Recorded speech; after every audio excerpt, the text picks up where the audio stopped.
So this is kind of a continuation of our conversation that we were just having, maybe released a little bit later.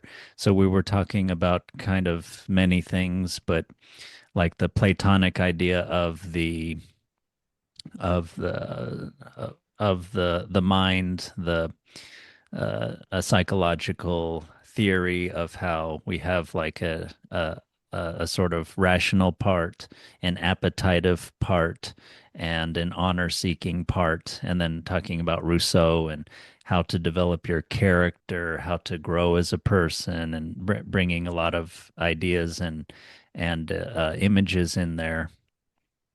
I guess next I was, I think you had mentioned this like the idea from Varela and Thompson in John Vervaeke's book about autopoiesis, like how human beings are different than other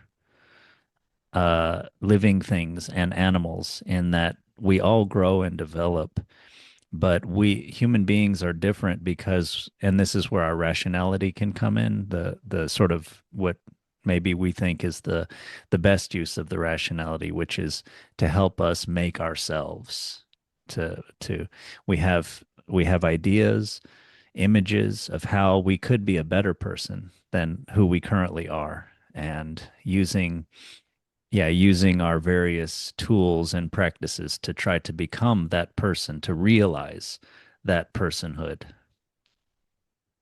So there's this. So here's a quote from page 131 of Vervaeke's and Mastro Pietro's book, Awakening from the Meaning Crisis, about autopoiesis, being self-making. Your structural functional organization.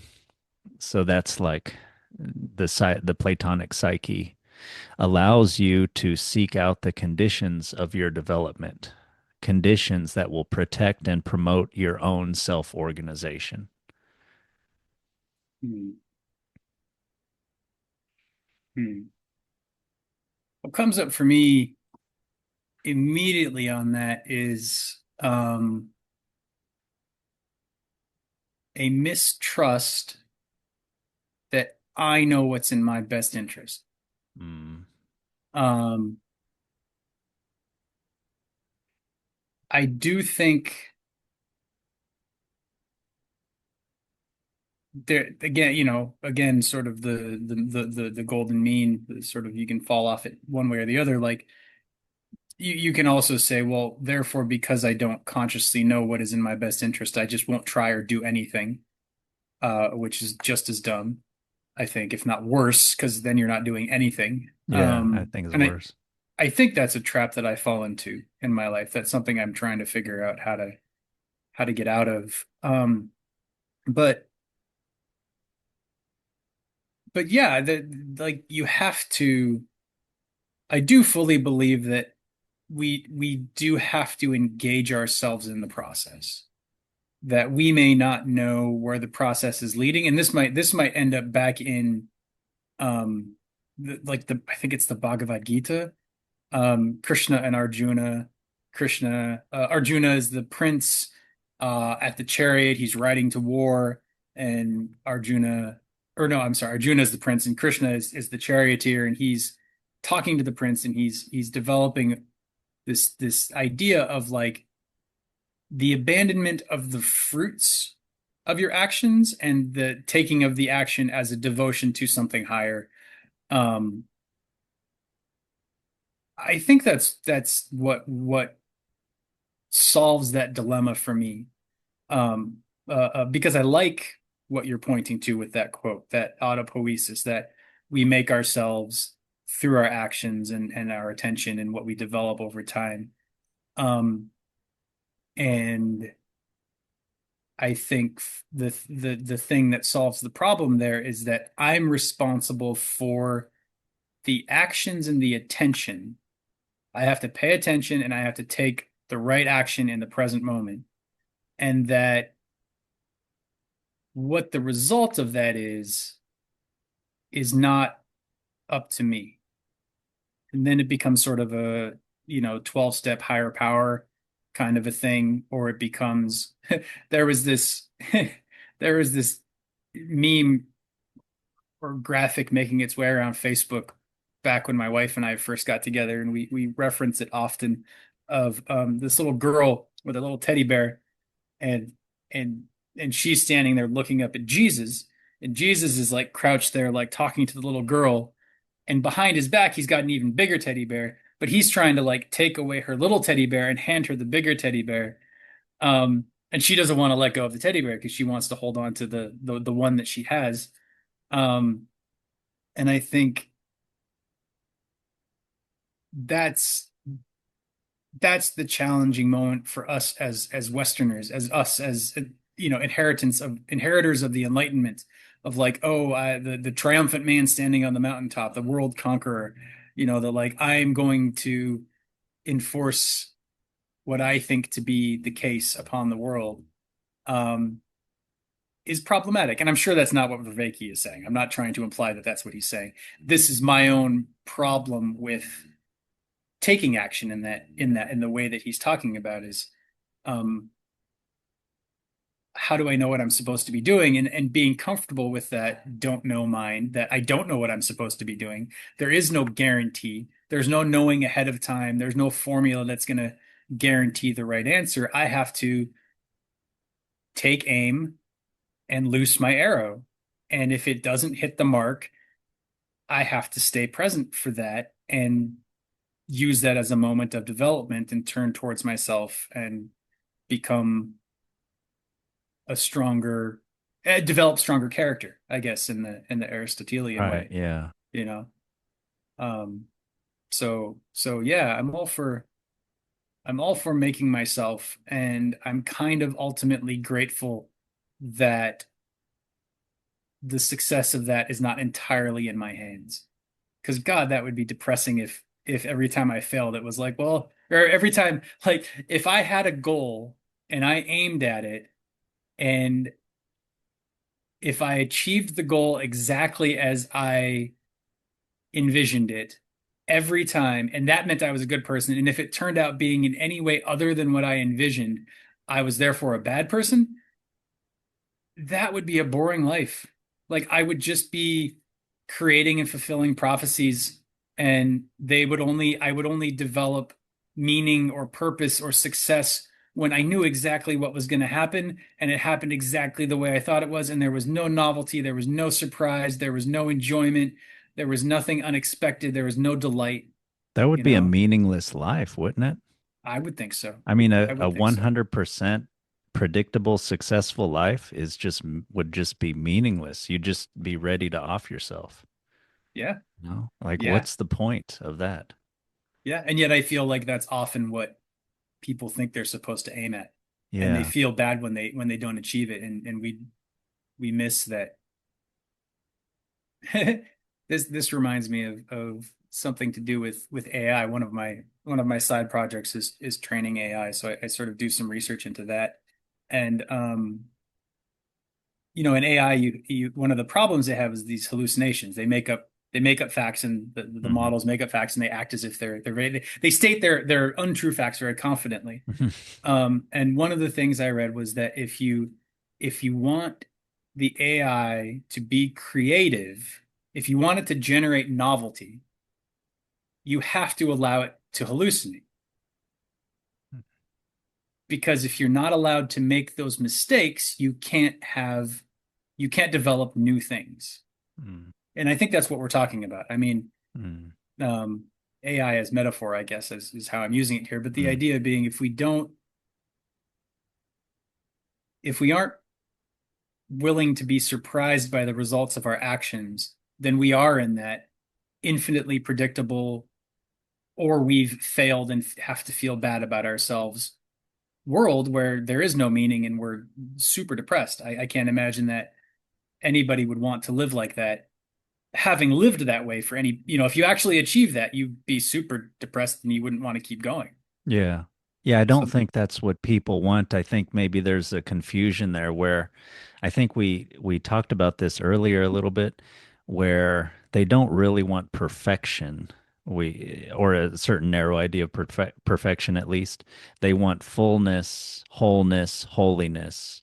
They want to flow with the yeah, with the cosmos as another living being living up to their potential, just like the other animals and plants, and not, yeah, have this sort of rigid, yeah, predictability, which I think would lead to, yeah, nihilism and meaninglessness. Yeah. And that's how life can be an adventure, right? Where you don't, because an adventure by its nature does have a goal, but it doesn't have certainty. Hmm. Hmm. Yeah. Yeah. And adventures are very fun to read about, but oftentimes not so much fun to actually do. Yeah. And then afterwards you realize, oh wow, that was amazing. But at the time, it can feel very disconcerting. It can be terrifying. It can be uncertain. It can be, oh my God, what am I doing here?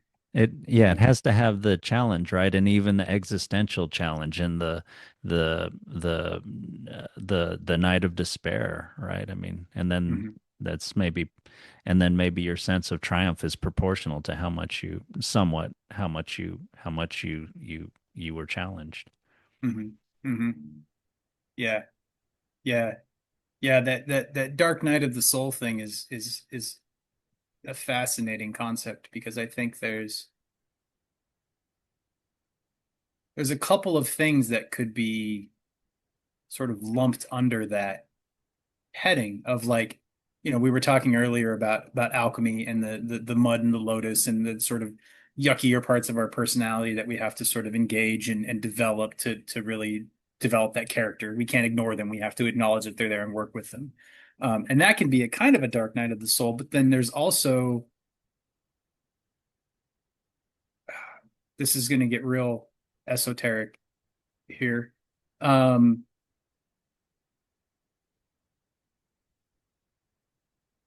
if you take the concept of the divine or of the Godhead and acknowledge that in order for it to be the Godhead, to be God, it has to be everywhere. There can't be a space where it doesn't exist because then it's partial. It's not ultimate.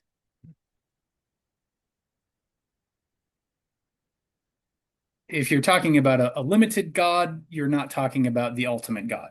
You kind of linguistically you can't really crack that. That's solid, I think. However, I certainly do not have an experience every moment of my life of being one with some sort of infinite divine presence. So the question is, if there is an infinite divine presence, I am connected to it at all times, no matter what. I am aware of that to certain degrees, certain lesser or greater degrees at certain moments of my life. But the separation that I feel when I am not aware of it cannot be of God's doing. It cannot be something coming from the divine. It has to be something coming from me, from something that I'm generating, some way that I'm missing the mark, some way that I'm stuck in the cave, some way that I'm not stepping back from the shadows, to pull from the Platonic metaphors. So there's some sort of a block, very unconscious, some sort of a block in my psyche of that experience of the divine presence. And in order to have union with the divine, I imagine we have to experience that block fully. Like we have to, in the same way that, Tony Soprano would need to be aware of his mobster behavior and how bad that was in order to sort of contact the growth, the healing holy parts of himself that are represented by the ducks, like you were saying, like we would, because God has to be everywhere all the time, we have to experience the thing that we think separates us from God Yeah. Yeah. fully in order to understand that even in that God is there, or that on the other side of that experience of a lack of God, we find God. And I Yeah. think that ultimately is what the dark night of the soul is. And I don't want to claim to have had any real experience of that, but but I don't know. My practice is not deep enough. I am too cowardly. Any number of things, all of which is fine. I don't mean that as a beating myself up, more of an attempt to be honest with myself. Mm. Um, uh, that that sense of abandonment by the divine is something that, if the divine is truly divine, it has to be created by us. Our actions, our behavior, something Mm. about us. And Mm. so to experience that thing, whatever it is, that to have the experience consciously of, without trying to label it or think that we understand what it is ahead of time, to have that experience of separation is I think the desert, the dark night of the soul, the wandering in the wilderness, the admitting that you're lost and you don't know what you're doing. And you can maybe chew through that piece at a time or all at once, or everybody's probably got their own version of what that looks like on their own personal path towards, union with reunion with the Godhead. But yeah. No, I like that. Yeah. Yeah. You mentioned wandering in the wilderness. I thought of also Jesus's time in the desert, where wasn't he literally encountered by the devil, who used his calculating, worldly sort of sense, and so that's not only suffering but temptation, and in the Buddha's enlightenment, isn't there also a time when he was encountered by all the worldly temptations, the lust and the riches and things like that, and but he kept his concentration, and I don't know what the word is, dissolved or something, those temptations, but Yeah, I'm wondering if there's more to it than what I'm remembering, but I know for sure that his sort of parallel with, because Christ, if I understand it correctly, his wandering in the desert was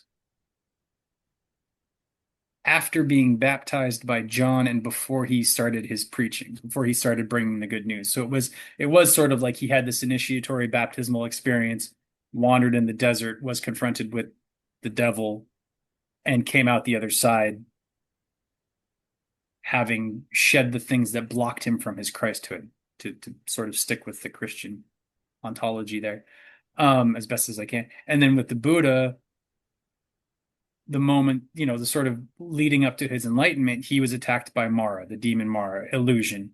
And all the daughters and the armies of Mara came and like threw weapons at him and tried to seduce him and all. And his response was to touch the earth yeah, and to say, I am here, which is interesting. I mean, I yeah, don't know if the Buddhist would word it as I am here, but there is this like presencing, yeah. and yet in Buddhism, there is no self. So there's sort of a conundrum there, a Paradox maybe. contradiction, Yeah, paradox. Yeah, that's yeah, the word. Thank you, thank you. There's a paradox there that is fun to play with if you don't take it too seriously. But yeah. but yeah, yeah, the temptation, because I think if we are trying to confront something like that, it's easy to miss the mark, and it's easy to not stay on that path. Especially since we're never quite sure what the path is or where it's going or whether we're on it or not. The whole thing seems kind of like a big joke. In a positive way, not in a like, oh, it's just a big joke, it's bullshit, but like Being able to it take it lightly, maybe. yeah, yeah, Yeah. being able to take it lightly, being able to laugh at it, just being like, well, I don't know, and I'm just doing the best I can, and I trust that the things that I don't see are being handled by things that care for me. But don't you also sometimes you do have a sense of whether this is a little right or this is a little wrong? Don't you sometimes have that sense? Like, is that, I don't know if that's conscience or something, but we Yeah. do sometimes, often maybe have a sense, and maybe you can, as you develop, you develop more of a sense of the rightness or the wrongness of certain. Yeah, yeah. I mean, I think my struggle in replying to that question is like, am I replying to it? This isn't on you, but like, where do I come from? Do I reply to it as Yeah. like me personally? I don't know. I the the desire for a compass, for a conscience, for a ability to know what is holy and what is not holy is has driven me most of my life. That I think is one of my underlying like I don't know if I'll ever crack that code or if I'm going about it the right way, but like if I could, I feel like that would answer the question of meaning for me. Um, versus people in general, I think in people's lives you often have a sense of rightness or wrongness, and the difficulty I think both for me and for the people is catching it is the way I see it, is like actually noticing the feeling when it presents itself and responding to it in the correct way. It becomes the Yeah. challenge, you Yeah, know? that second part is, yeah, we have our defaults, we have our desires, and yeah, we have lots of sort of, I don't know, you could call them voices that are pulling us in different ways. And it's Yeah. hard to sort of slowly, with your eyes open, go into that. Yeah. But there again we have the Rousseau, the idea from Rousseau of happiness as focusing on what you're doing, Right. Yeah. you know? And maybe not Um worrying overly much about whether the rightness or wrongness. yeah. Yeah. I remember when I was sitting at the Zendo in New York, in upstate New York, quite a bit. um, I had this moment where we were doing work practice. We were like, so I was there for a longer retreat, 4 or 5 days of meditation. And most afternoons they'd have us like shoveling dirt in the garden or sweeping the floors or cleaning the bed. We do some sort of active service. And I was in the Zendo, and I was supposed to pick up all the cushions, the round cushions, the zafus and the zabutons, the sort of mats that the cushions go on. I was supposed to pick all those up and put them off to the side and sweep the floor or vacuum the floor, I forget, clean the floor in some way, the wooden, the hardwood floor, and then put them back. Lay them back out for people when they would come in for us to all sit together. And I was struggling to get the mats to line up because I would put down the square mats, the big ones that the cushions would go on. I'd put the mat down, and then I put the next one down, and I put the next one down, and then I would look, I'd stand at the end of the hall and I would see like, oh, they kind of curve off to the side, and then the one next to it would kind of curve, and they weren't the nice, neat lines that sort of create the safe sort of ritual structure. And I was like, I can't get this right. I can't get this right. And the guy that was supervising me came in and he said, like, you don't have to line them all up. You just have to find the line in the floor and line up the front of the cushion with, because it was a wooden floor, so it was these like, kind of like, I think like your floor, if I'm seeing it correctly. It's just these strips of wood, Hmm. one after the other, polished, but they're straight line. So you find the line that's already present, and you put the cushion up to it, and then you put the next cushion up to the same line, et cetera, et cetera. You don't care how each cushion lines up with each cushion. And I see that as like, you don't have to care how each moment of your life lines up with Right. each moment of your life. You look Yeah. for that line, which I think is that golden mean, that like the best you can Right. approach of the good, the true, the beautiful, and you align with that in the moment. And the more you align with that, the more you will find over time that your life coalesces around that movement towards the divine. And I think that I would mark that as akin to the character that you were talking about with Aristotle, as far as like the development of virtue over time. Um, it's that alignment with what is good and true and beautiful in the present moment as best as you can, again and again and again. Yeah. Yeah. Yeah, that I love seems that Zen right. story. I haven't told that in a long time, but I that was that moment when he showed me that and I lined them up and I saw them. It Yeah. was just like, oh, like it's so, it was one Yeah. of my big aha moments from the Zen days. And that's great. I mean, and that seems to me, I don't know, right, that one of the biggest moments maybe was not during the actual formal meditation, but something you weren't expecting to be anything, and you were just practically trying to do a task and maybe narrowly focused. And then something came of that, you know. Yeah. Yeah, that's a good point. That's a good point. It wasn't my intense meditation practice, although you could say that the intense meditation Yeah, practice developed me to the point where I was able to have that moment or yeah, receive that moment because that was given to me by yeah, by this the senior student, the monastic there who was helping kind of guide us through the process. yeah, That was a gift from him. But yeah, it was engagement with the world that brought that moment of mini not moment of realization, but that brought that realization, that moment of insight for me was engagement with the world. It wasn't sitting on the cushion. That's yeah. yeah.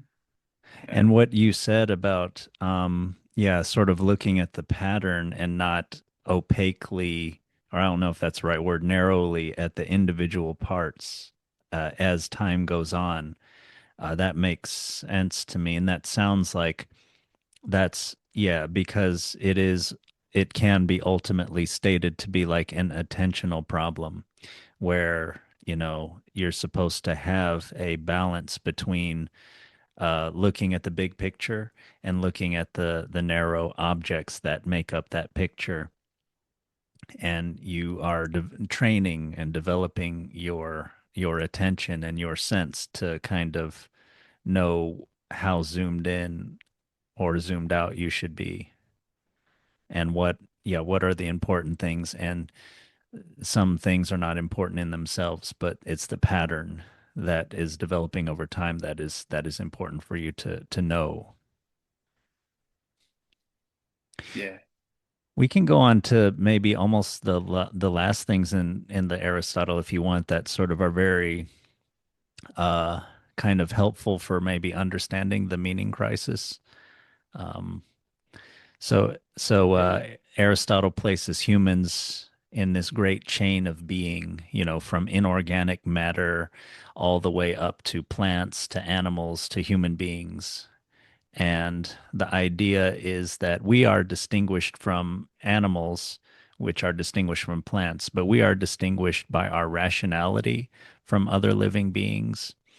And the whole hierarchy helps us to understand ourselves as a part of all being and life, but also we are distinguished from it. So Aristotle stratified living beings according to their degree of information, their kind of structural functional organization. Plants are also self making, but they actualize little more than the ability to digest. Or you can say that, maybe plants are beautiful, complex kind of things or whatever, but they're not self making in the way that animals or humans are. And animals are self moving, but to live as a plant or a beast would be a failed life for a human being. I mean, to me, Hmm. that's hard to argue with.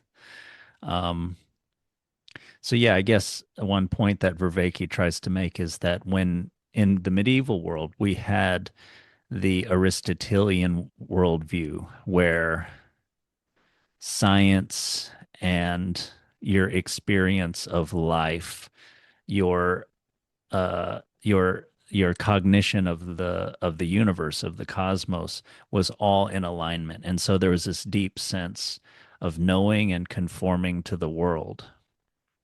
And when you lose that with the Newtonian sense, and then different ideas of science, that can create a meaning crisis. So this is how maybe the meaning crisis can overall kind of can can be because of our worldview. And of course, we have many reactions to that: postmodernism, different psychologies and philosophies, different ways, hedonism, materialism. There's all sorts of, it seems like maybe all our general sort of responses are all like incomplete. And maybe that's something to do with the enlightenment of the narrowness of mind that we have. We want to find we want to find a certain cause and kind of go with that and go make a perfect solution from based on this narrow diagnosis.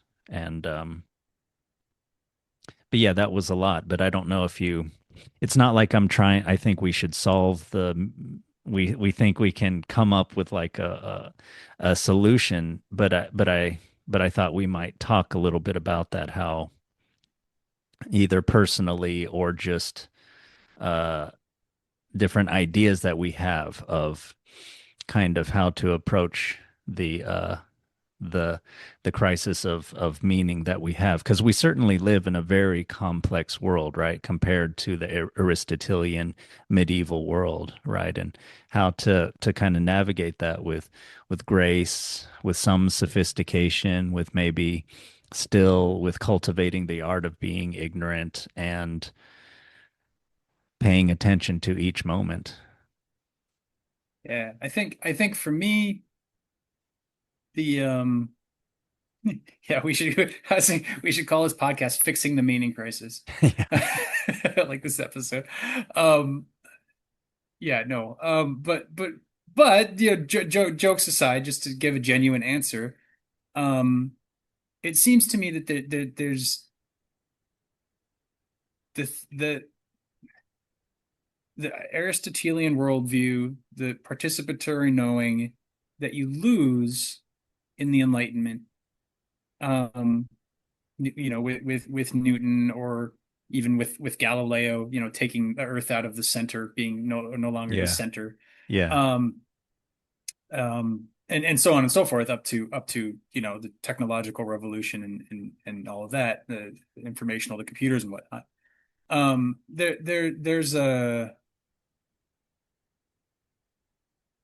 There's an alienation of the subjective. Yeah. There's an Yeah. exiling away of the subjective as if it's not important. Completely.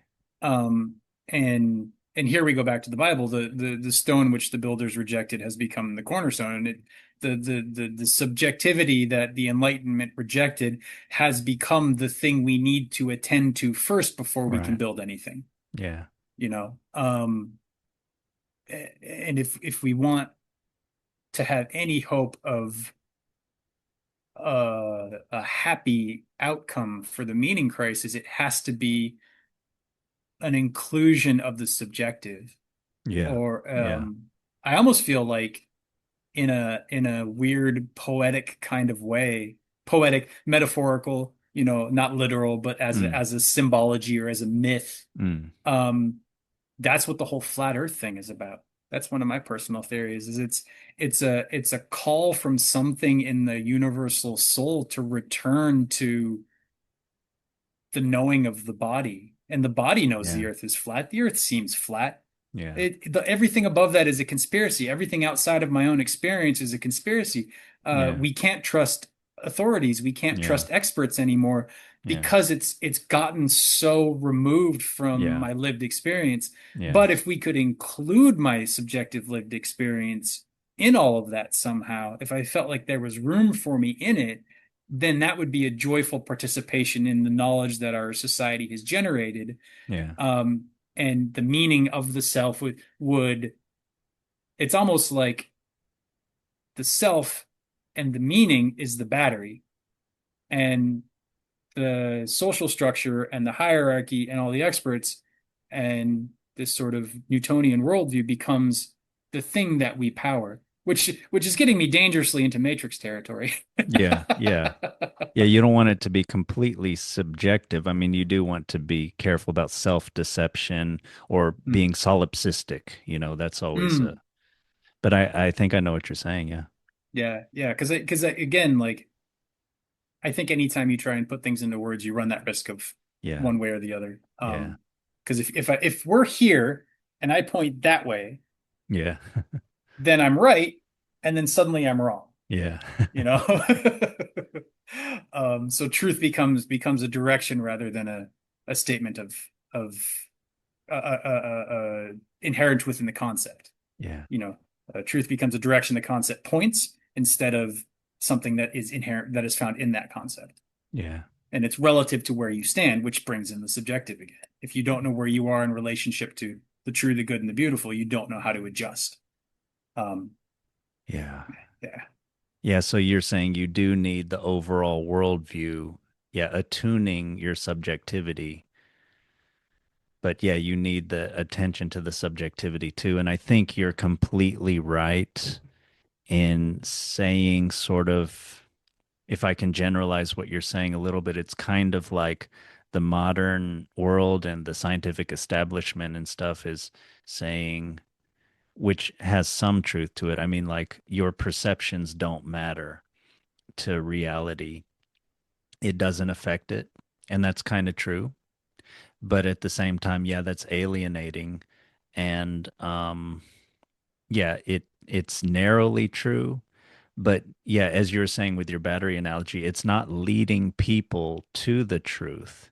It's alienating them from the physical truth. And it's also prioritizing the physical universe, what is 10,000 and millions of light years away from like your experience. And if you're alienated, are you becoming a better person? Are you being closer to the beautiful and the good? I don't think so. Hmm. Hmm. I And agree. what about the the stereotypical scientist that's sort of telling people, that's sort of disdaining people rather than trying to enlighten them and trying to have a dialogue, but maybe they don't want to have a dialogue. Maybe they'd rather be right. They'd rather be superior. Hmm. Hmm. Yeah, it's the I already know what it is, so I don't have to look at it. Yeah, Yeah. yeah, yeah.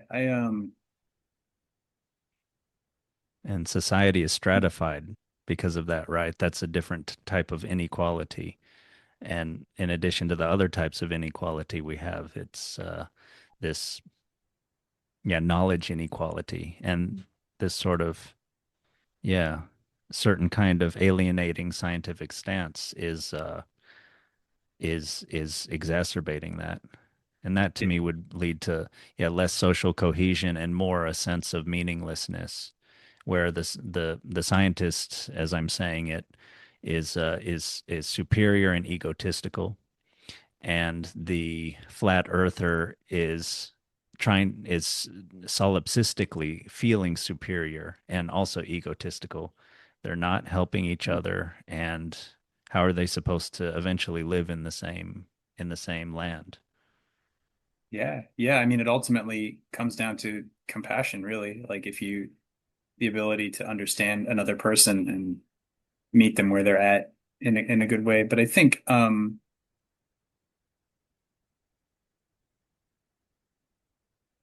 there's a I think it's in the I Ching, the Chinese book of divination, Hmm.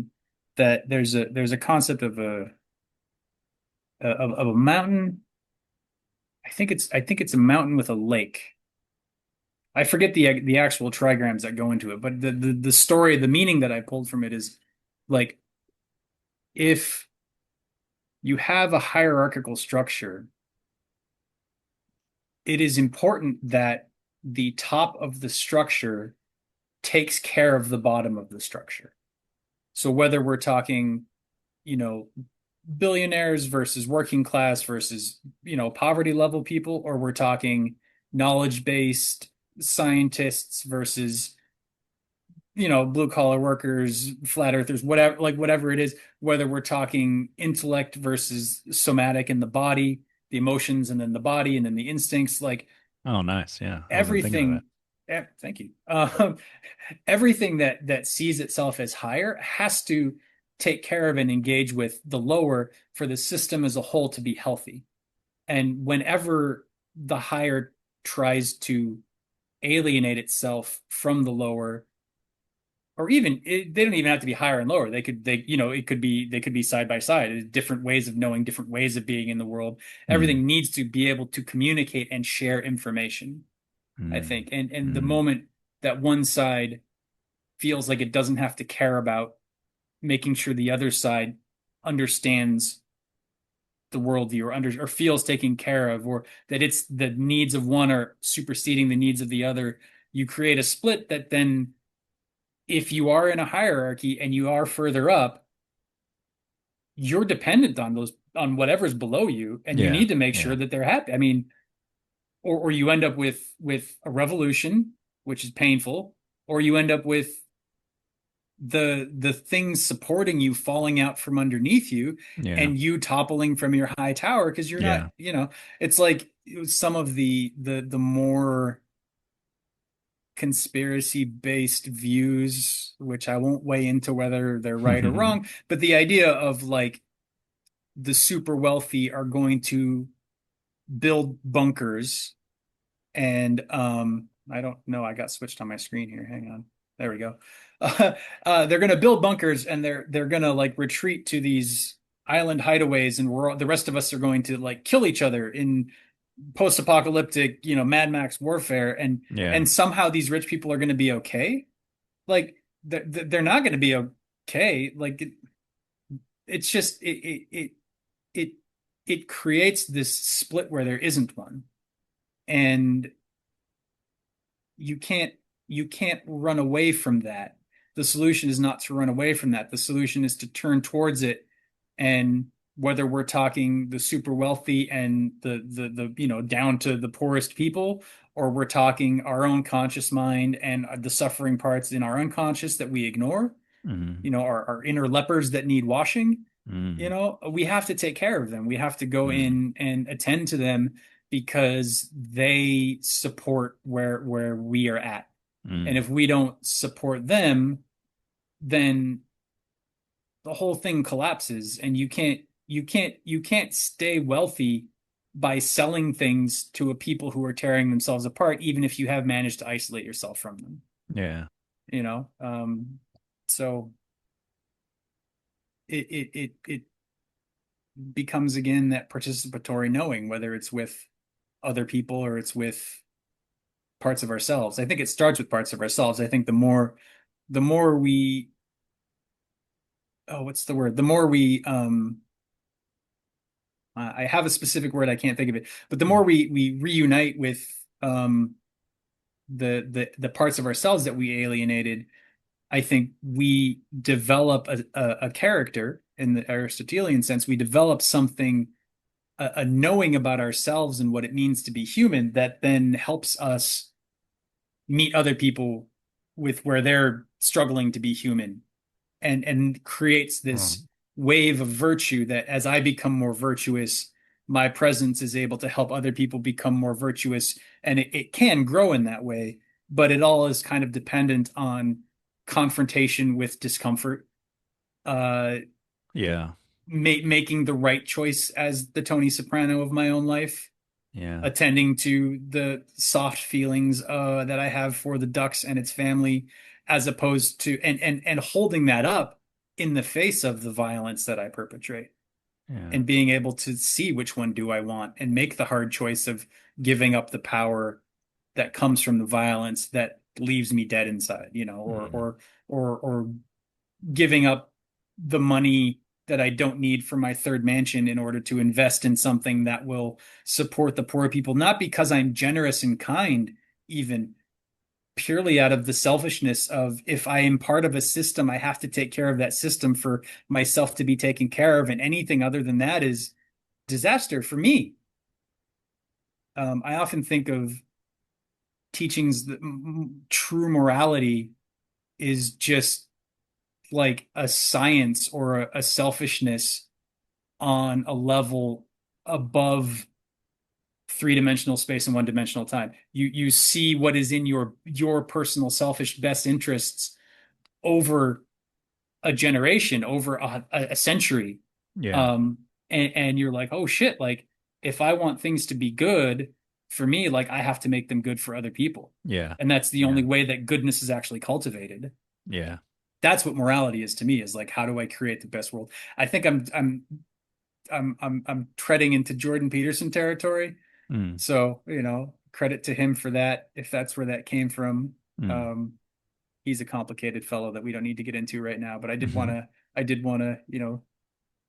acknowledge I Mm. believe he has said such things. Yeah. Yeah, Anyway. yeah, and he seems interested in the sort of, yeah, personal morality, but then also what you brought it into, which is the sort of societal level and political level. And I was thinking as you were talking about, like you mentioned, how it's kind of in people's best interest, even if they're just being sort of selfish, but not narrowly selfish if they're thinking of the big picture. And I was thinking of, and Plato talks about the tyrant, and I like to use like Stalin or some, you can think of some other tyrant, and it's like I think the story is that when Stalin died, he wasn't found for like 6 hours or something like that. Like, you know, covered in like his waste and something like that. And yeah, that's just sort of like an image of this is like the most one of the most powerful men in the world. This is how he Mm, died, alone, unattended, people afraid to go check on him, else they might get executed for like disturbing him, you mm, know. And yeah. if you think being a tyrant leads to happiness, please look at how actual tyrants are, how paranoid, how unloved, how hated, and how much they're having to swivel their heads constantly for what enemies might be lurking, and their unconscious, I would think, would constantly be alerting them to real and chimeric uh, enemies because they're always generating new ones. Hmm. Hmm. Yeah, because there's my anyway, my read on that, I don't want to say that this is true, but my read on it, that is it goes back to what we were talking about with the chocolate cake, of like they are enacting power, the need for power to that degree can only come from a misunderstanding of power as the means of procuring safety or Yeah. something. Power Yeah. as the means of Yeah. procuring something, some basic need. Safety is Yeah. probably one of the most basic needs, but some Yeah. sort of basic need. And Survival. survival, yeah. Yeah. And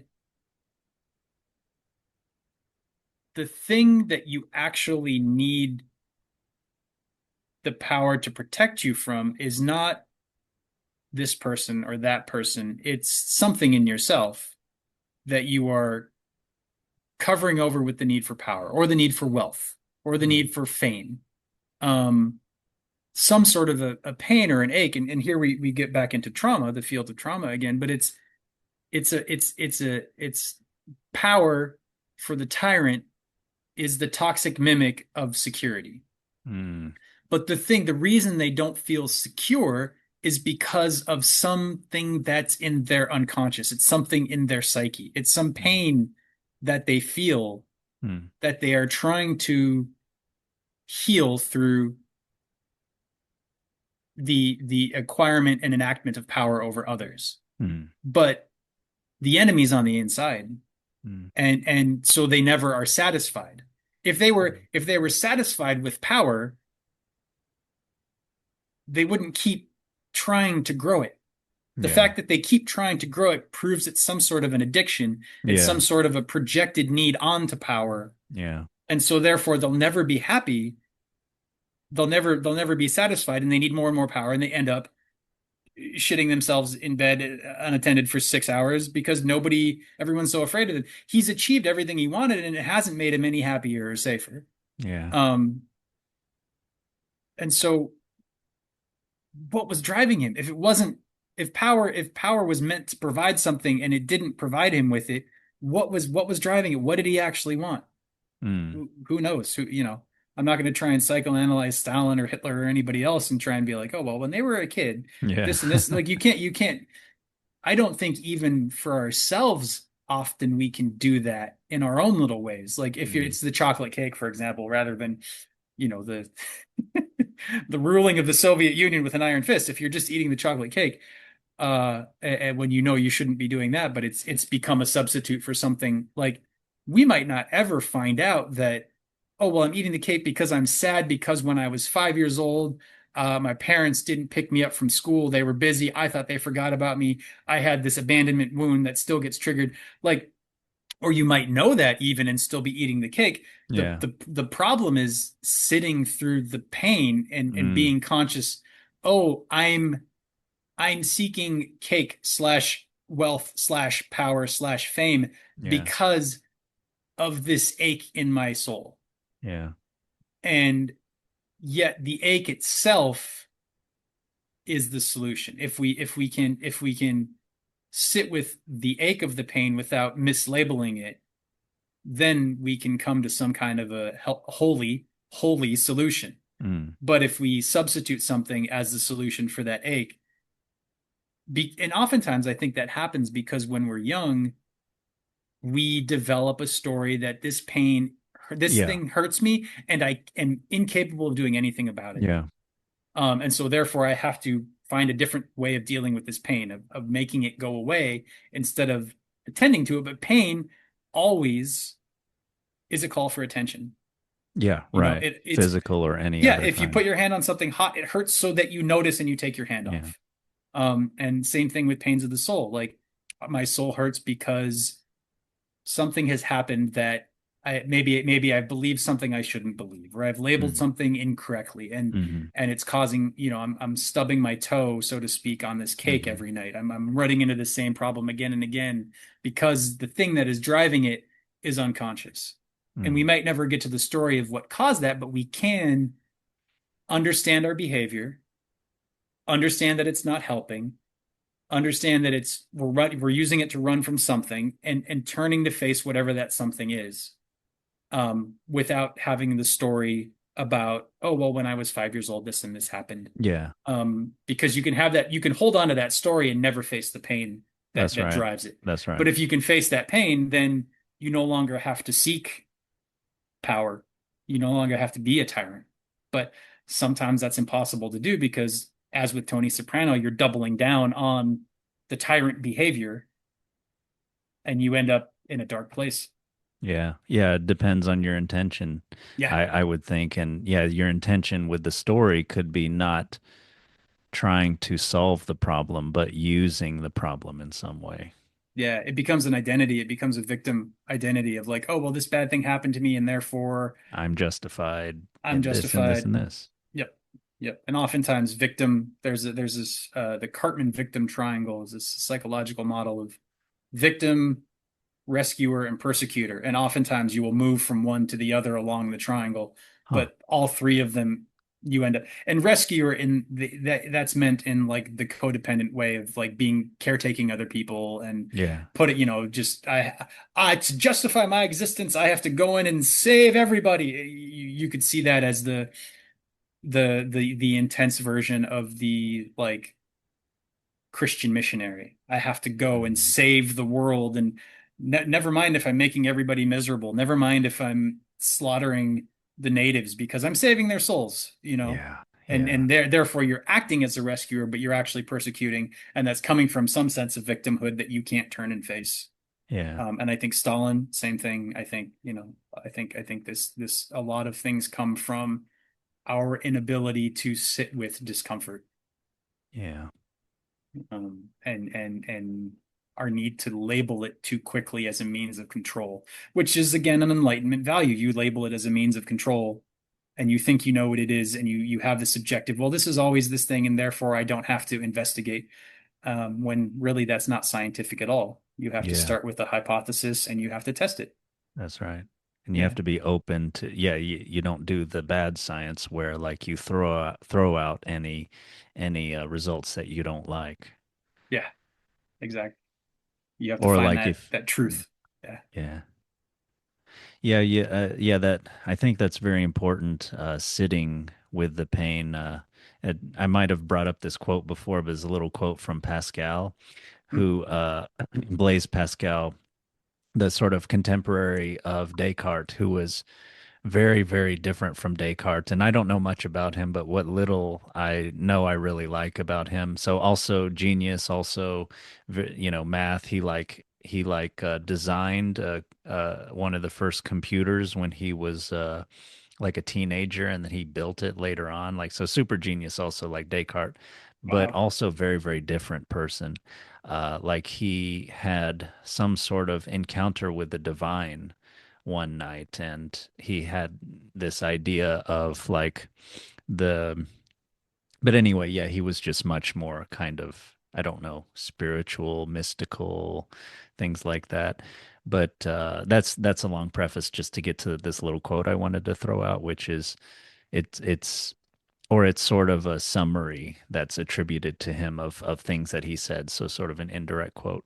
But it's something like most of man's problems come from simply not being able to sit in a room alone for half an hour.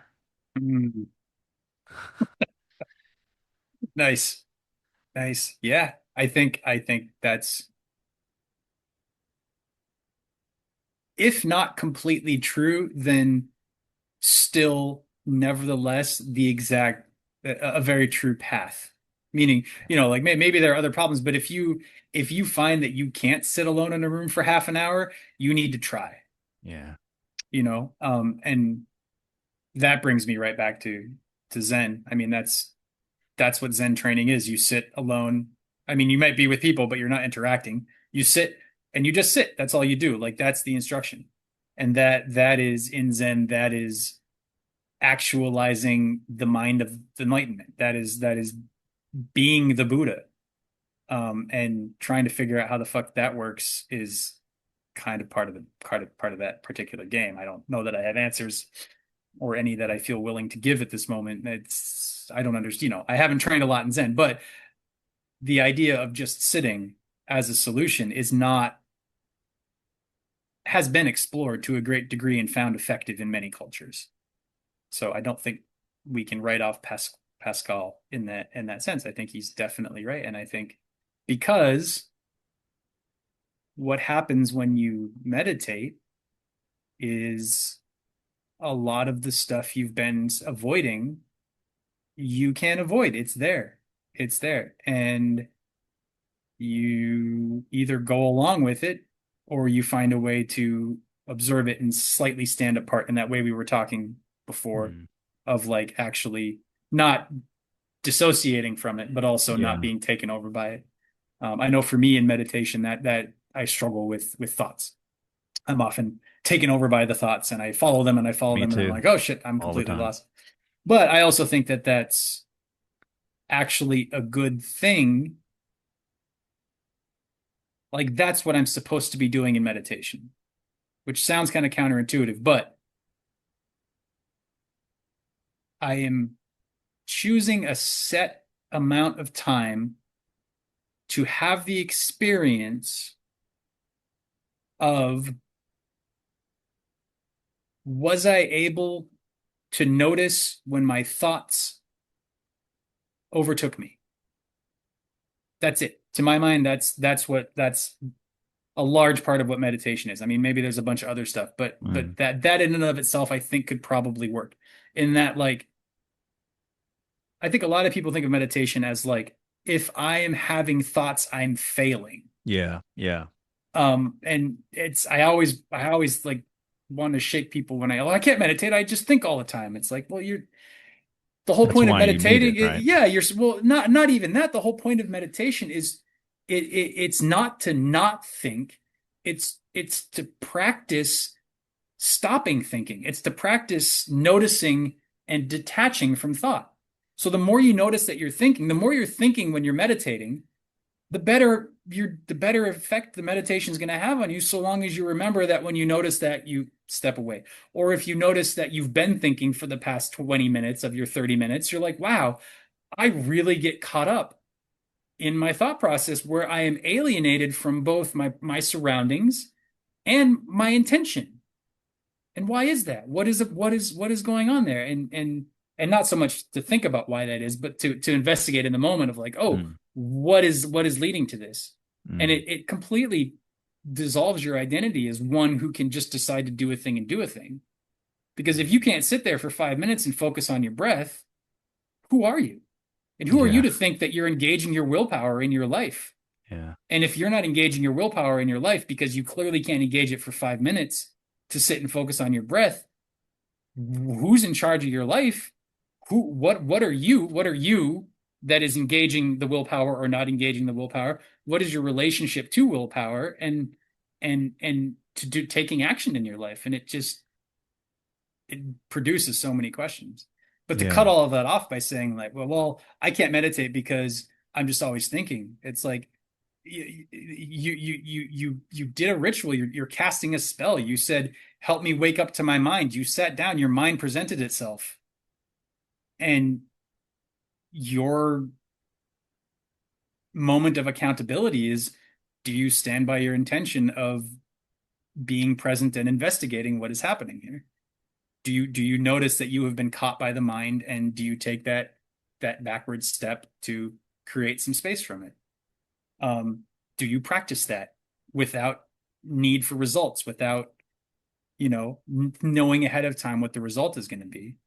But you engage in that practice of no longer being caught up in the thoughts, so that in your life, when you're caught up in the thoughts, you're more likely to recognize it then and take a step Yeah. back and integrate Right. more with whatever it is that's going on around, whatever process you're engaged in. You learn to widen your focus, Yeah. you know. Yeah, that's why meditation is a training, right? Or Hmm. how meditation is a training. That was Yeah. interesting. You said it's like you're casting a spell, and what did you say? You're looking at your mind as an object, or what was it that you said? You're engaging in a ritual, you're casting a spell, Yeah. and you're sort of inviting your mind to show itself to you, something like that. Yeah. I'm not sure where that came from. That just kind of popped out. But I can go back and try and unpack it. Like magic and spells, the idea of that is you speak an intent and the world conforms to your intent. Right. And the basic level of that could be like, oh, I intended to move my arm, and this physical matter that makes up my arm moved. Like, Yeah. that's a tiny little example of, Yeah. you can extrapolate that out. But when you're meditating, you state the intent, the meditation instructions that you receive are your intent. So whatever it is that you're sitting down to do, and that could be focusing on the breath, that could be chanting a particular mantra, that could be scanning the body for, the sensation, the bodily sensation, scanning through that. It could Mm. be just sitting, like in Zen, you're just supposed to sit there. Mm. Anything that you're doing, you're sitting down with this intention, Mm. and what you are trying to do with that intention is refine the self, refine the sense of who you are, discover the truth, reach enlightenment. I mean, any of those things, but you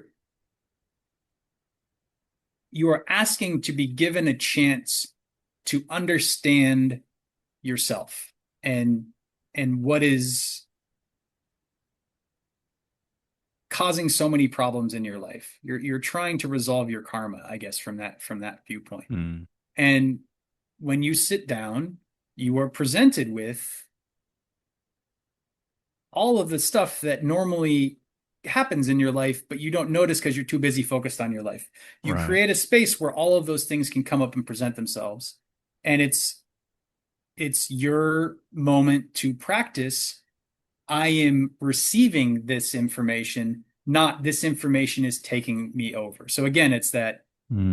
that ruler, and so are you the benevolent servant leader that is receiving the communications from his people, or are you the people storming the palace and, wrecking the whole thing? Right. Um, Benevolent leader, not the tyrant. Very different. Yeah. You don't want to, the tyrant, then you're suppressing everything and you don't feel it. And then you have the revolution come up and something Yeah. does take over. And that's the neurotic upheaval.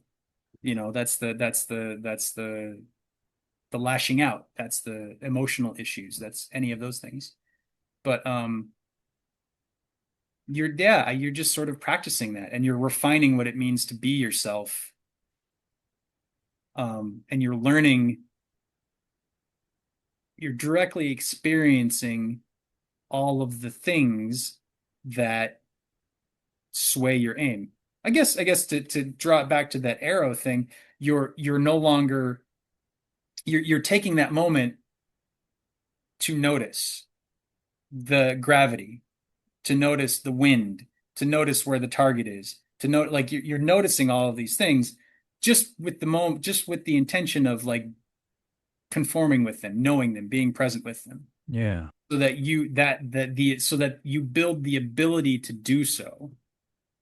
Um, and then post meditation, when you're off the cushion, your nervous system is more integrated, Hmm. and therefore you have a greater character, a greater virtue. You're engaging more in life in a positive way, and that has a positive effect. Yeah. Yeah, Yeah, that sounds very good. yeah. Yeah, and I like this returning to the metaphor of the archer that seems so it seems very pregnant with meaning and just Mhm. there's many things you can get out of that. Yeah, yeah. Well, do you want to we can kind of finish with the Aristotle and maybe wrap things up. You you mentioned the conformity theory of knowledge, how, simple example when you know, you Vervaeke brings up how like yeah our idea of knowing post enlightenment is so narrow. It's about propositions and about certainty, trying to achieve certainty. It's a very just intellectual kind of thing. It's not fully embodied, widely rational and everything.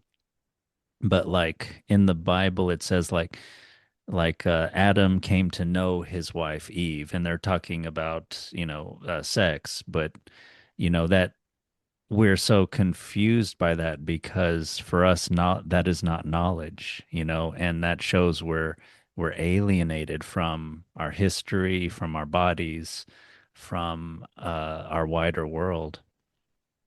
And so this conformity theory of knowledge, we conform to what we know, we take its shape. To know something is to participate in its form, as opposed to descriptive knowing, where I'm standing apart from the object and I'm generating propositions about it. So, this theory of knowing is also a theory of being. This is on page 136 of Awakening from the Meaning Crisis. And this theory of knowing and being satisfies the desire to be in contact with reality, to be connected to the world in an intimate way. And to Hmm. me, that seems like, yeah, that seems a way of awakening from this world, this sort of Hobbesian Descartes Cartesian world where knowing is reduced to calculation that is done somewhere inside of my brain, which is isolated from everything, and I don't even know if my body is real, and so on. So, Yeah, yeah, yeah, yeah, yeah.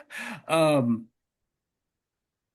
the alienation from the body is, I think, really one of the greater sins of Western civilization. yeah. It's just there's when we think of the body as an animal, or as a factory of instincts, Mm, drives, mm, or mechanical pieces that we can cut out and replace or just be removed from yeah. it it it, all of that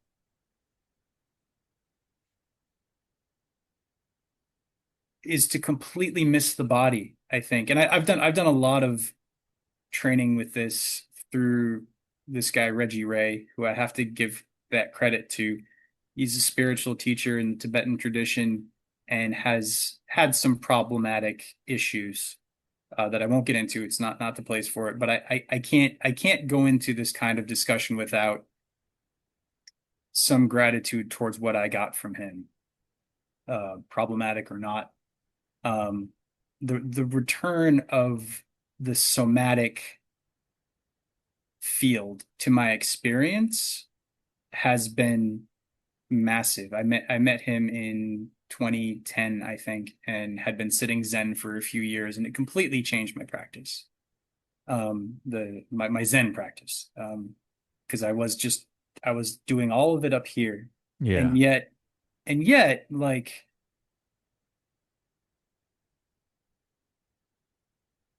I'm more intimately connected with my body at every moment of the day than I am with my phone.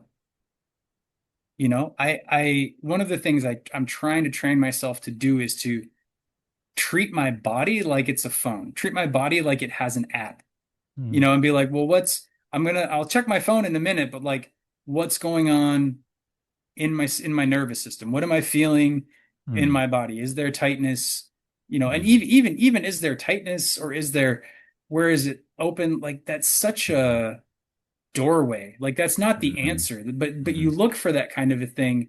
And it feels to me as if the more I do that, the more my sense of self expands to include my entire nervous system, mm, and the information that comes to me on what would normally have been less conscious levels mm, becomes more conscious. There was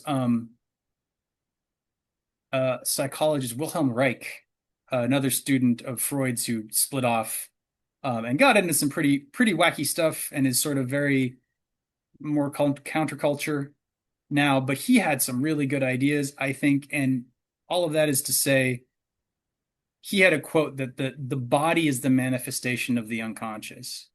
mm, And for him, he meant, I haven't read a lot of his work. I've studied about him, but I haven't actually read mhm. a lot of his work. But I believe what he meant was, like, if you look at someone's physicality and where they carry their tension, that is the tension of the body is a reflection of the psychological tension of the energetics of the organism. Yeah. And to my mind, the more I have gotten in touch with the sensation of my body as something, I don't want to say secondary, but something additional, alternative, equal to but separate from my intellect. Mm, So being able to hold both of those in my awareness at the same time, the mm, more meaning my life is generated, and the more power and energy to do the things that are important to me I've been able to generate. And I can't generate a lot of that. I still struggle with that a lot. I still have a lot of tension in my system. And I don't want to say I just need to have no tension, but there's something about the awareness of the body, and I don't mean that as in my awareness of the body, but the mm, awareness that the body generates that I can partake in. mm, I can plug those wires into the wires that normally just run through my intellect, and mm, I can become the system that holds both of them. mm, And that becomes a much more participatory, knowing it generates much more meaning um, in my life than being separated does.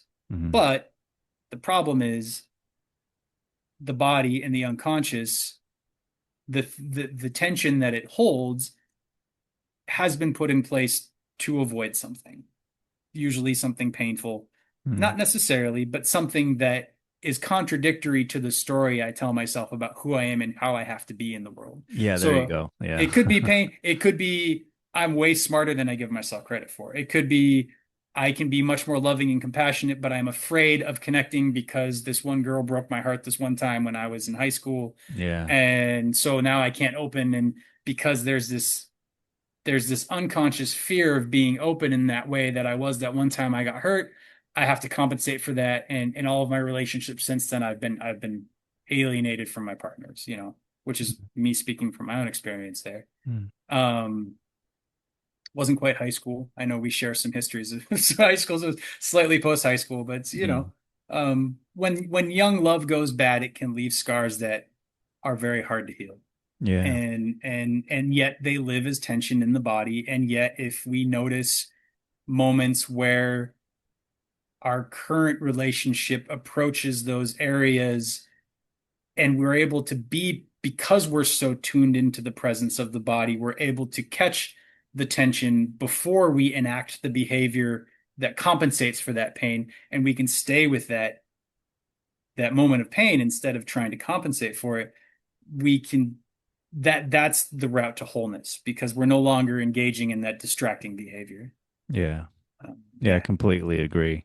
Yeah, Yeah, the body and the mind should inform each other and, not really be separate. And yeah, yeah, we can get, I think, individually and societally, yeah, it can get into so many problems when you're starting to, like a lot of the theme of this podcast is alienating certain parts because yeah, you want a certain answer to pop out the other side of the pseudo journey you're going on.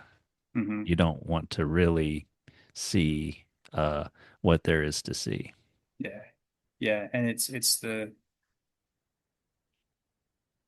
nice edge there is to balance with like trusting that if you see what's really there, it will ultimately serve your best interests and the Yeah. best interests of society and all of that. But to be really careful that you don't trust your interpretation of what's there because you could so easily pre-interpret something before the truth of it has presented itself, and then you're off on another dog's leg false trail kind of a thing.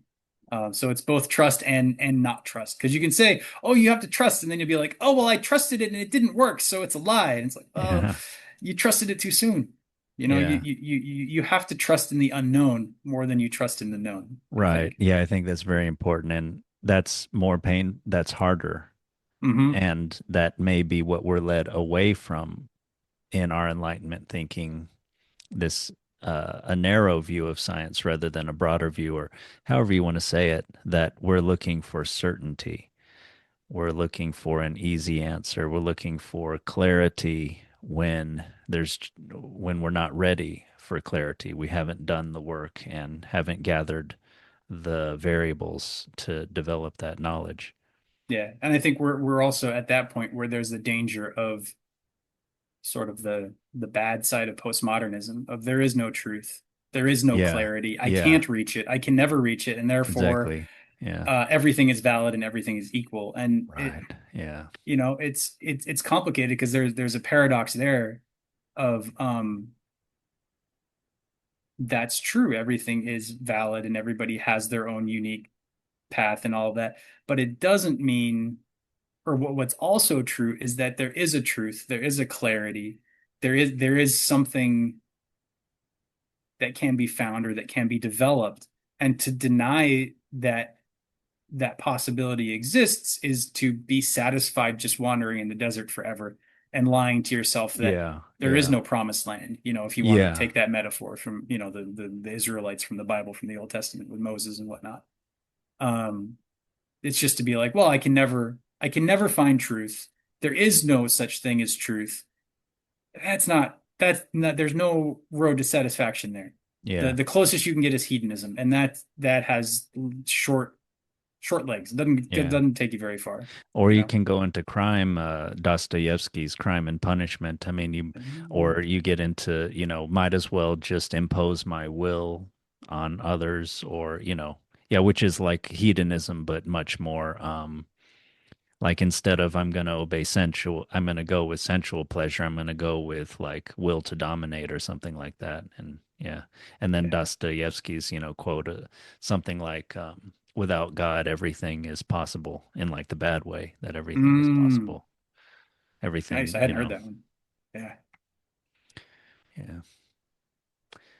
Yeah. Yeah, yeah. My understanding of postmodernism is the good side of it is it's a playful, when it is good, it's a playful critique of the certainties, the arrogance, the narrowness of and whatever weaknesses that modernism has. But then, Mm. yeah, exactly. It doesn't provide an answer. And when you treat it as if it's an answer rather than like a playful critique, yeah, you're getting into bad territory there.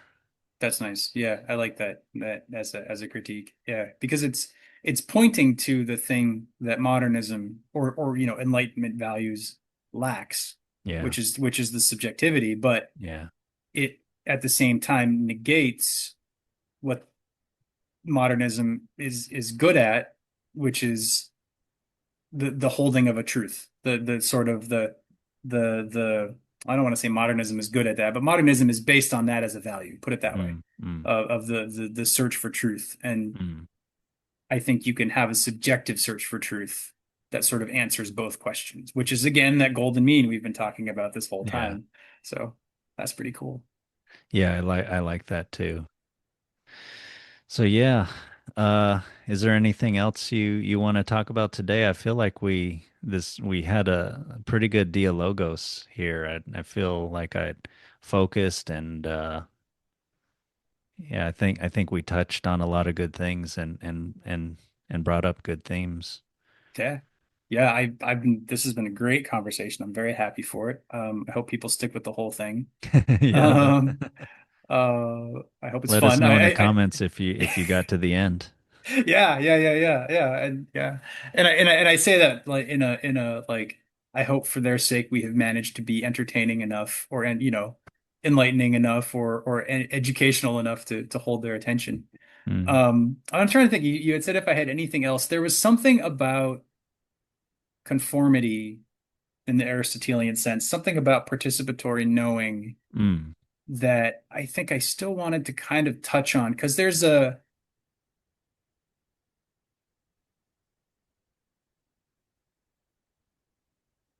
sense of like tending to the body, to the somatic sense can do it. Tending to the felt sense of relationship of another person as not a concept, but as a living being on yeah, a felt sense, not on an intellectual sense, but on a felt yeah. sense can do it. And that could be, excuse me, even another living person such as a tree. That's a living being. You can see it's living. You can watch it move in Mm, response to the sunlight. You can watch over time. I've got a planter box right behind my computer here, and I can watch as the plants will kind of follow the sun, or I can see how they're growing to try and put themselves in front of the sun to try and get as much like there's some mm, sort of a desire there, and I can mm, participate that in that by having my attention on them and not labeling them plant mm, and saying I know that. mm, But I think there's also like a question of in ritual practices, particularly pre-Christian or I'm thinking the Greeks with some of their esoteric practices, but some sort of a participation with the divine, some sort of participation with a god or I mean I guess they didn't have the god back then, but participation with something sacred, which isn't a plant. It's not something we can see, but it's also not just a concept. Um, that's one of the things I struggle with Plato is I often feel like he can easily be misinterpreted to being focused on having the perfect concept. And if you can just yeah. have, the form, the perfect form, but if you don't take that offshoot, if you don't go that way, and you assume that Plato was talking about something genuine and what's the word? Transfiguring, Mm, um, that there's like there's some level that we can participate in that same kind of conformity, that same kind of being with. I've been hesitant this whole time to bring in the concept of non-dual because I think that mm, concept gets misused a lot, but I think mm. that's what it's talking about of like there is a thing and there is me, and we are both separate and not separate at the same time. Yeah, yeah. It's a lived experience of that in kind of a mystical sense as opposed to just Mm, being a conceptual thing. But I yeah. think we can do that with ideas, like the divine or with freedom or with,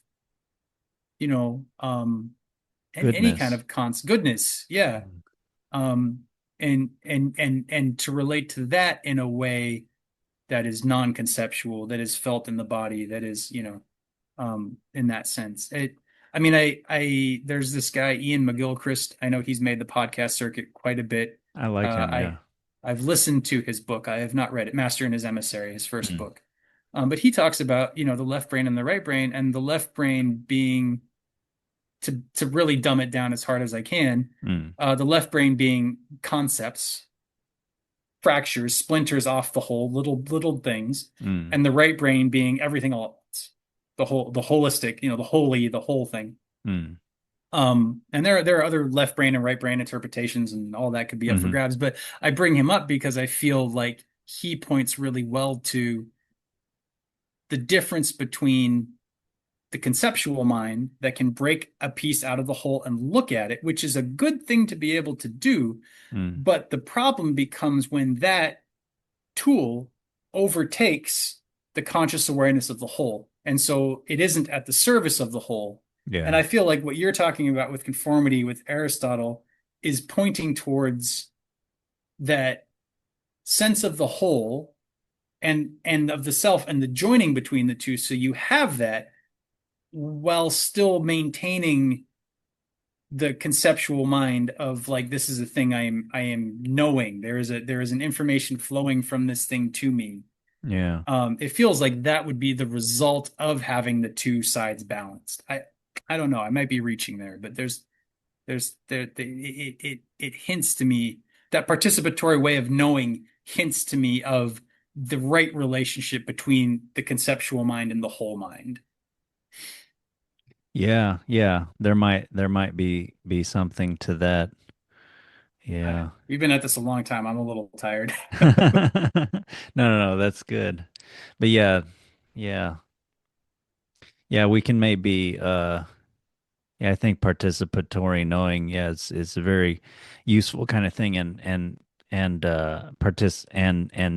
being and knowing not being separate Mm, seems a way of yeah, you when you're conceptualizing something, knowing that yeah, it's not having this idea that it's completely separate from you and that mhm. you're not completely separate from it and you're not sort of making contact with it over a void with your intellect or something like that. We get into the Cartesian kind of yeah, kind of alienation maybe. And yeah, I think you're touching on something that's important for our conceptualization, for our understanding. Yeah, I won't say conceptualization, for our standing under this and trying to take it in. Yeah.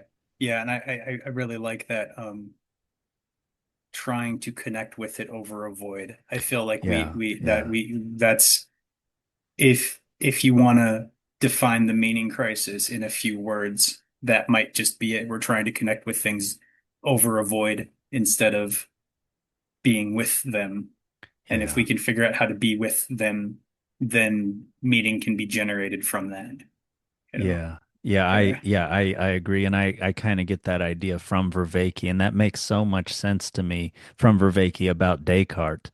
And that makes so much sense to me that that's why we, that leads to a lot of the scientists looking down on the flat earther or, you know, your intellect uh, being separate from the body, just so many of our schisms in ourselves and our lives and our society. Yeah, because yeah, we're sort of we view things as being essentially separate, even though when we think about it, there's absurdity there because how are we understanding it at all if we're not making contact with it in some way? And then Right. yeah, there's that over the void, but it's like yeah, there's something in that image that resonates with me too of Hmm. how that's why that's some a lot of the reason we're so unhappy. Yeah. Yeah. I think maybe I have one more thing to say, and then maybe we call this. Or if you have Okay. more things to say, please do. I'm not trying to cut you off, but just No, no. for Yeah, you're for good. my side of things. Yeah, yeah. Um, what you're talking about there brings to mind for me that so there's this guy Dan Siegel. He's a neurobiologist guy. His system is interpersonal neurobiology, Mm, IPNB. mm, And I have his like flagship program. I bought it a few years ago, and I worked through like the first chapter of it. Loved it. I've read his book, My Insight. I listened to a bunch of interviews. Love it. Want to make my way through the rest of it. Have not had the chance or the time or taken the time to do it. mm, But in that first section, he talks about systems theory and complex systems and defines the mind itself as a complex system. Mm. And he talks about any complex system will develop itself through the process of differentiation. So it will take one thing and define, oh, okay, this is and this is here. So it will Mm-hmm. differentiate, and then Mm-hmm. it will link. So it Mm. will create a relationship between these things that have been differentiated. Mm-hmm. And I feel like the meaning crisis, if I put on my rosiest of glasses, the meaning crisis is peak differentiation. Everything has been broken out Mm. into these individual things, Mm.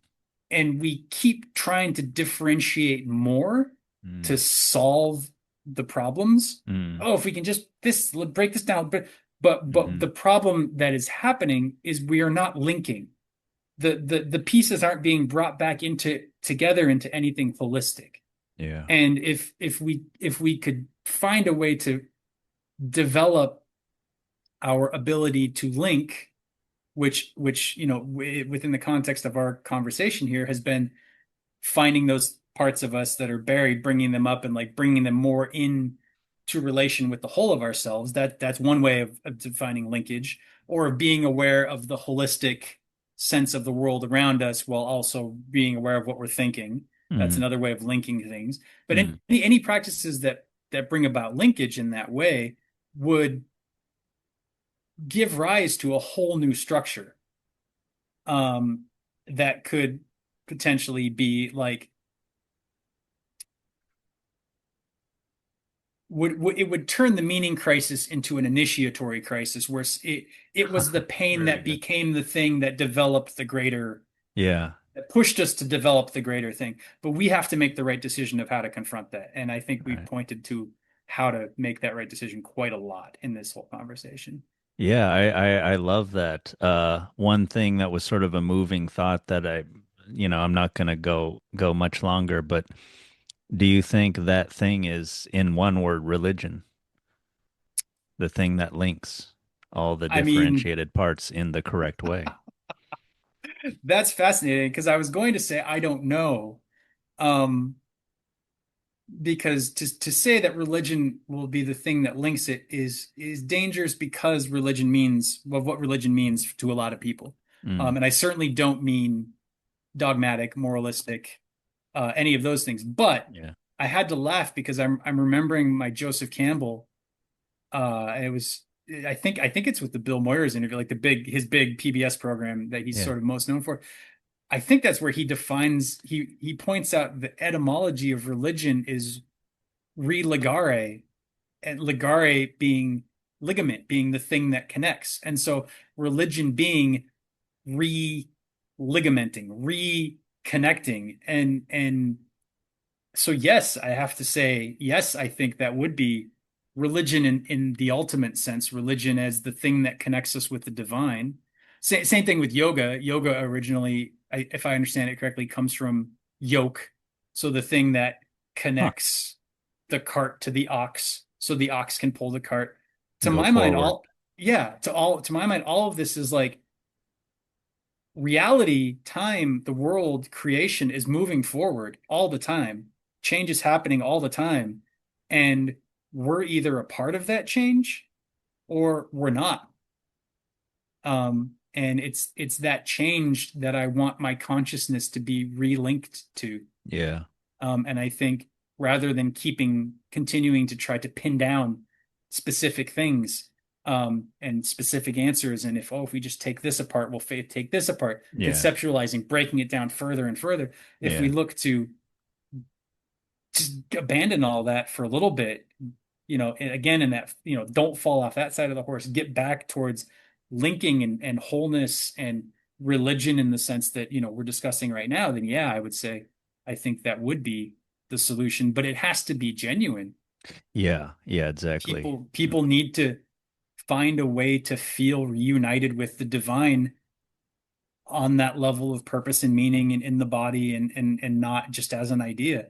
And if Yeah. anybody can guide can bring about that kind of transformation in society, I think that's what we need. But again, I think the best we can do is work towards it and leave the result in God's hands, because it's not for us to dictate to the divine that it should connect with us, Yeah, I agree. Yeah. you know?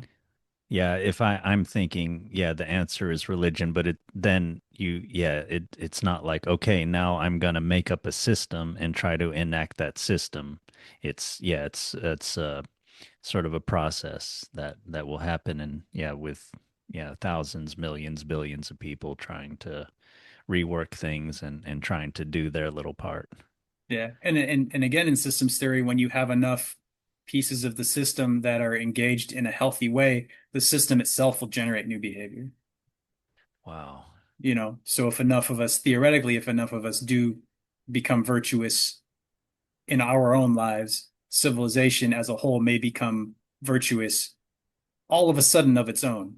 Something new may manifest that we did not intend, we did not envision, we did not try and will upon the world, but is a gift in response to the work that we have proven ourselves worthy of doing.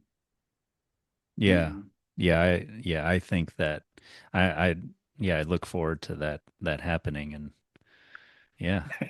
may it be so. Yeah, yeah. Okay. Well, yeah, good conversation. And until next time, maybe next week. Yeah, I think so. My wife and I have our anniversary coming up, but I think that's in 2 weeks from now. So I will Congratulations. be in touch. Thanks. five Okay. years, man. Yeah. It's hard Yeah. to believe. Um, but yeah, I think next week. I think next week. Okay. And this is Okay. definitely the right place to end. Okay. Okay. Sounds good. All Yeah. right. Well, until then.